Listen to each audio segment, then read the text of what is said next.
Wagwan Rasta. No, me can't do that, man. Me I go sleep early today because tomorrow me I go dish. Yeah, man. Alright, bless. Yes, de la noche me acuesto a dormir para por la mañana ver el sol salir. Amaneció buen sol, más nada que pedir. Yo te voy a demoler. Hello! Aujourd'hui on se retrouve pour une vidéo de corde à sauter. Je vais essayer de vous montrer différents exercices pour que vous puissiez varier vos séances et ne pas vous ennuyer. Et puis j'essaierai de vous expliquer comment faire pour ne pas se prendre les pieds dedans sans arrêt et comment faire pour toujours progresser.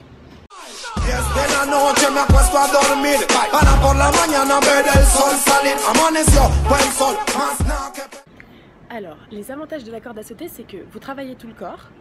Vous n'avez pas besoin de partir très loin de chez vous, vous pouvez rester soit dans votre appartement, soit juste en bas de chez vous.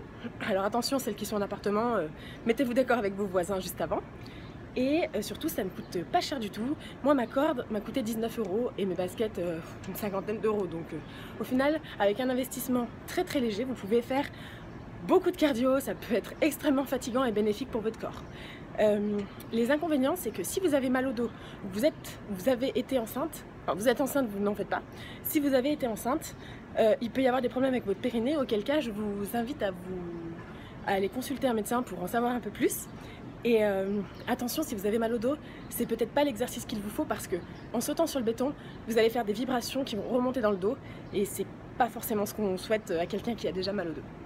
Voilà, donc ça c'est les avantages, les inconvénients.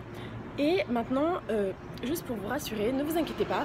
Donc ça m'arrive souvent de me prendre les pieds dedans, ça m'arrive souvent d'avoir hyper mal au tibia juste le lendemain d'une séance. Ça m'arrive également de me prendre les cheveux dedans, enfin c'est une galère, on est d'accord. Mais une fois que vous avez compris comment comment éviter toutes ces petites galères, je vous jure que c'est un sport qui est très sympathique et très physique.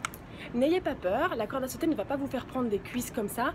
En fait, le but des exercices toujours sautés, c'est d'affiner les muscles. Donc vous n'allez pas avoir des jambes de camionneur comme ça, aucun risque. Ça va vous affiner, ça fait travailler les fessiers, donc ça va les bomber.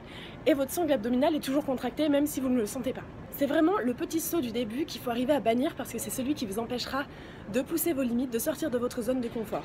Donc je comprends que ce soit difficile, vous allez être extrêmement essoufflé au début, mais ça fait rien.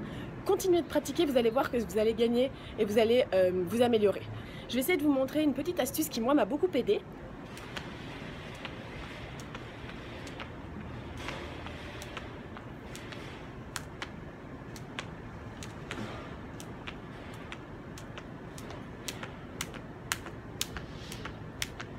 En remplaçant le petit saut par un squat, cela va vous empêcher en fait d'avoir une deuxième petite impulsion puisque vous êtes normalement sur les talons, bien ancrés dans le sol, et du coup il va falloir un petit peu plus de force pour remonter. L'avantage, c'est que comme votre corde ne va pas accélérer puisque vous avez besoin de autant de temps pour faire votre petit saut que pour faire votre squat, le rythme des bras continue pareil, donc vous ne changez pas tout en même temps, vous changez juste le bas. Et une fois que vous arrivez à faire des squats et sauter, eh bien l'intérêt c'est juste de réduire le squat jusqu'à rester debout, toujours sur les pointes des pieds, et avec ça vous allez réussir à finalement bannir ce petit saut qui nous embête tant. Alors, que faire quand on se prend les pieds dans la corde? C'est pas très grave, moi ça m'arrive très régulièrement, hein, qu'on se le dise, ça m'arrive au moins une cinquantaine de fois pendant la séance de 45 minutes, donc ça ne fait rien, il faut juste continuer comme si de rien n'était, cela n'a aucun impact sur votre efficacité, sur votre séance, sur comment vous vous donnez, il n'y a aucun problème avec ça.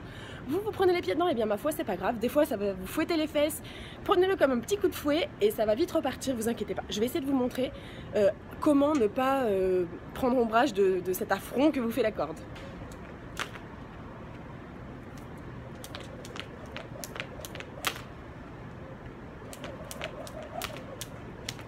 Vous restez toujours sur le même rythme que vous avez adopté dès le départ. Ce n'est pas parce que vous prenez les pieds dedans que vous n'allez pas voir de résultats. Ça ne fait rien, au contraire. La plupart du temps, quand on se prend les pieds dans la corde, c'est soit un manque de concentration, parce qu'on regarde ailleurs, parce qu'on pense à autre chose, ou voilà, soit en cas de fin de séance, c'est plutôt la fatigue. Donc ça, c'est pas très grave, ça veut dire que vous avez vraiment poussé un peu vos limites, que vous êtes sorti de votre zone de confort, donc c'est assez positif au final. Donc ne vous inquiétez pas. Ça ne fait rien, si c'est 150 fois dans la séance, ça ne fait rien. Le but c'est de réduire, toujours essayer de s'améliorer. Maintenant je vais vous donner une série d'exercices pour les débutants, pour les intermédiaires et pour les experts.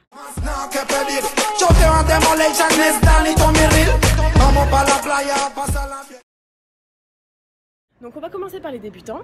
Le but c'est d'essayer de tenir 10 minutes avec 1 minute de repos entre chaque minute de corde. Vous faites un exercice, vous faites 1 minute de repos. Un autre exercice, 1 minute de repos. Donc ça va vous prendre en tout 20 minutes, dont 10 minutes de corde effective. Le but, c'est vraiment de progresser dans ces exercices et de réduire le temps de pause entre chaque exercice.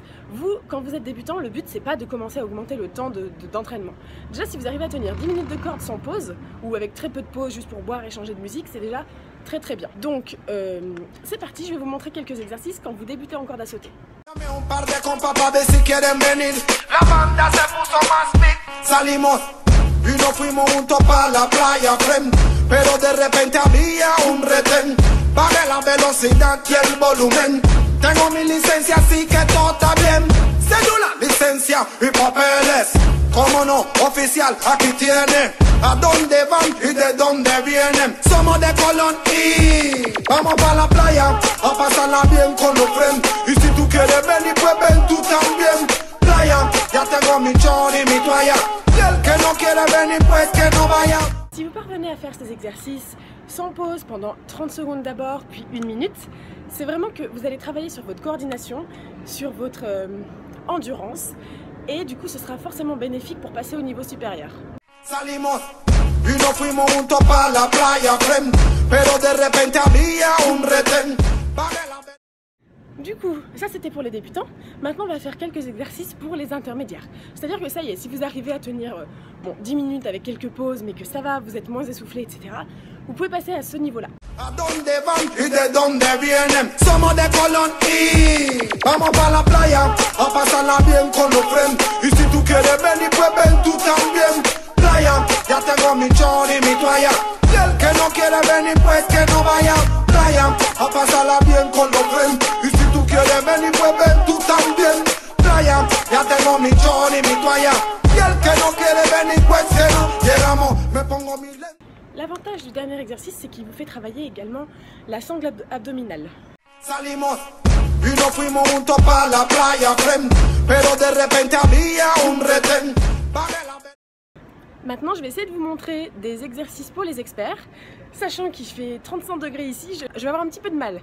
Mais je vais essayer de vous montrer ce que vous pouvez faire quand vraiment vous vous sentez à l'aise, ça y est, vous tenez 20-25 minutes tranquille et que vous vous sentez plus du tout essoufflé après tous ces exercices. Vamos para la playa a pasarla bien con los friends. Y si tú quieres venir, pues ven tú también. Playa, ya tengo mi short y mi toalla. Y el que no quiere venir, pues que no vaya. Playa, a pasarla bien con los friends. Y si tú quieres venir, pues ven tú también. Playa, ya tengo mi short y mi toalla. Y el que no quiere venir, pues que no. Voilà, ça c'était pour les exercices pour les experts. Et maintenant, pour finir, je vais vous montrer comment faire du HIIT en corde à sauter. Salimos y nos fuimos juntos para la playa, friend. Pero de repente había un retén. Le but est très simple, vous faites 30 secondes d'exercice, 30 secondes de repos. Avec les exercices, en fait le but c'est vraiment d'accélérer pendant 30 secondes et de se calmer un petit peu pendant 30 secondes. Reprendre 30 secondes, calmer un petit peu pendant 30 secondes. Le HIIT est un exercice très violent pour le corps, donc 10 à 15 minutes maximum suffisent pour vraiment pousser votre corps au bout de ses limites.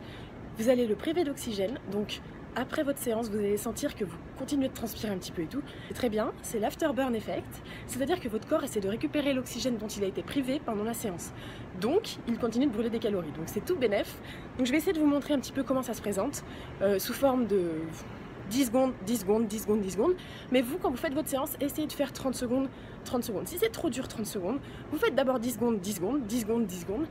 Et comme d'habitude, vous allez augmenter le rythme au fur et à mesure de votre progression. Se me está transformando la mente y estoy sudando como un demente. Diversión a montón en la playa.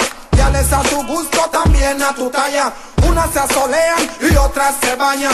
Recoge la tuya antes que se vayan. Bikini de flores, de bolas, de raya. Y otra prefiere taparse con malla. Porque si el marido se entera, estalla. Él no sabe que ella está en la playa. Vamos para la playa a pasarla bien con los friends. Y si tú quieres venir, pues ven tú también. Playa, ya tengo mi short y mi toalla. Y el que no quiere venir, pues que no vaya. Playa, a pasarla bien con los friends. Y si tú quieres venir, pues ven tú también. Playa, ya tengo mi short y mi toalla. Y el que no quiere venir, pues que no vaya. Hoy, y hermana se, hoy, a la playa. Pour celles qui n'arriverez toujours pas à faire de la corde à sauter après cette vidéo, ne vous inquiétez pas, vous pouvez commencer à faire des exercices sans corde. Donc bon, pour un très court laps de temps, vous pouvez faire ça sur quelques semaines pour déjà habituer votre corps au sauter répétitif. Comme ça, peut-être que vous allez un peu gagner en endurance de ce côté-là et forcément ça va être bénéfique sur votre cœur, votre corps, et du coup vous allez un peu commencer à solliciter les muscles dont vous aurez besoin quand vous allez faire une séance de corde à sauter.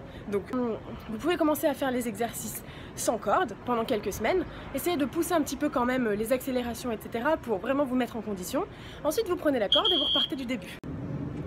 Cela peut prendre quelques mois, vous inquiétez pas, moi j'ai réussi à tenir 15 minutes au bout d'environ 3 mois. Donc vous voyez, au début je tenais même pas 2 minutes en variant les exercices. Donc ça peut arriver, c'est pas grave, ça va venir. Si vous vous entraînez régulièrement, ça va venir. Moi je m'entraîne 2 fois par semaine depuis 1 an, donc forcément, avec le temps, ça vient. C'est tout pour aujourd'hui, j'espère que cette vidéo vous aura un petit peu aidé. N'hésitez pas à me laisser un petit commentaire ou un pouce en l'air en bas de la vidéo si celle-là vous a plu. Et retrouvez-moi sur Instagram et sur mon blog. A très bientôt!